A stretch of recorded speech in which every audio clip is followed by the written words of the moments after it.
Hello student, welcome my channel Shri academy. आज जो हम क्वेश्चन डिस्कस करेंगे वो है question number 3, exercise 8.3। And question number 3 says a shopkeeper buys 80 articles for ₹2400। Clear? मतलब ये है कि जो शॉपकीपर है वो 80 आर्टिकल परचेज कर रहा है, वो भी कितने का है? 2400। शॉपकीपर खुद ही परचेज कर रहा है, ठीक है। And sells them for a profit of 16%। हम इसको यूं लेकर समझ सकते हैं कि जो शॉपकीपर है वो खुद परचेज कर रहा है किसी भी आर्टिकल्स को 2400 में, फिर उसने मुझे उसे क्या कर दिया है? सेल कर दिया है। तो इसका मतलब ये हो गया कि जो शॉपकीपर ने परचेज किया वो क्या हो गई है? वो उसकी कोस्ट प्राइस हो गई है, ठीक है। तो इसने क्या गिवन है? Cost of 80 articles. कोस्ट ही हो गई ना, मतलब ये सीपी हो गई है। कोस्ट ऑफ 80 आर्टिकल्स कितना गिवन है? 24 रुपीज 2400। और अगर हम कोस्ट ऑफ वन आर्टिकल की फाइंड आउट करें तो सीपी बोल सकते हैं इसको। तो कोस्ट प्राइस हो गया ना ये, तो CP of one article then ₹8400 divided by है 80, सॉरी। तो ये कितना हो जाएगा? ₹30। मतलब अगर वो एक आर्टिकल खरीदता है तो उसकी कोस्ट प्राइस है, उसके लिए तो वो कोस्ट प्राइस होगी क्योंकि उसने उसको खरीदा है। तो उसकी जो कोस्ट प्राइस है वो कितनी हो गई है? 30 रुपीज। उसके बाद है कि उसने इसको 16% पे सेल किया। मतलब उसकी जो सेल करने के बाद जो अमाउंट आएगा वो क्या हो गया? उसका जो हो गया है वो हो गया है सेलिंग प्राइस हो गया है। क्लियर? तो अब देखो हम इसमें क्या फाइंड करेंगे। अब उसने प्रॉफिट फाइंड आउट किया, और प्रॉफिट हमेशा वो किस पे फाइंड आउट करेगा? सीपी पे ही होगा। तो इसने प्रॉफिट किया है, प्रॉफिट कितना है उसका? 60% of CP.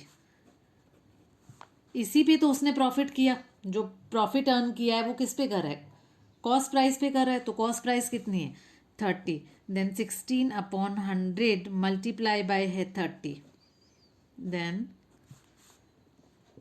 48/10। So it will become 4.8 rupees. कितना हो गया? उसे जो प्रॉफिट हो रहा है ना वो 4.8 का हो रहा है। 30 पे अगर हम 16% फाइंड आउट करें तो प्रॉफिट कितना है? 4.8। अब हमें क्या फाइंड आउट करना है? Find the selling price of one article. हमें सेलिंग प्राइस फाइंड आउट करनी है। तो सेलिंग प्राइस कैसे फाइंड आउट करेंगे?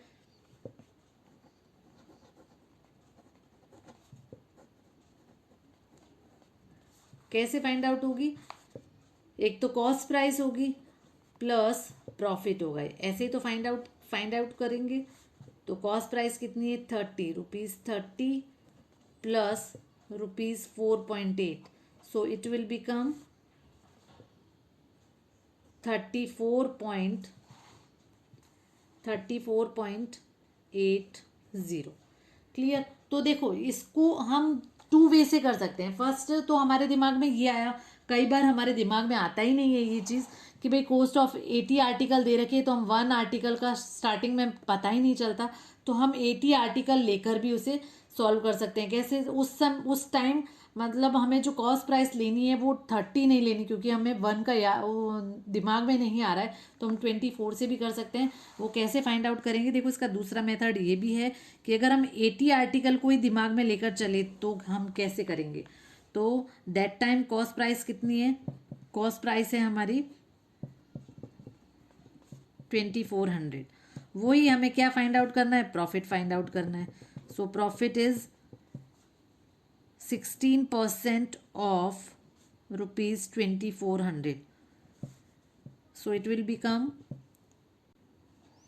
16/100 multiply by है 2400। सो कैंसिल हो जाएगा। अब 24 मल्टीप्लाई बाय है 16, 16 4 जा 64, कैरी 6, 16 2 जा 32, तो 38 आ जाएगा।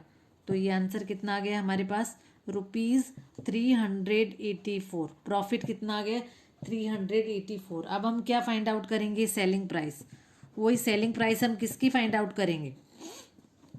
कैसे फाइंड आउट करेंगे? सीपी प्लस, डायरेक्ट कर देते हैं। सीपी कितना हमारा? 2400 plus profit is 384। So it will become 4872 यही हुआ। बट ये जो सेलिंग प्राइस आई है वो किसकी आई है?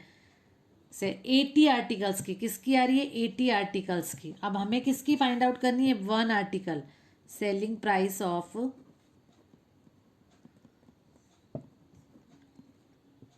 One article. सो 2784 अपॉन 80। क्लियर? तो इसको अगर हम सॉल्व करेंगे तो उसका आंसर भी क्या आ जाएगा? ₹334.80। तो आप दोनों वे से इसको कर सकते हैं, दोनों ही सही है, बस आपको क्वेश्चन क्लियर हो जाना चाहिए। So it was the third question of this exercise. Now let's move to the next question. Thank you.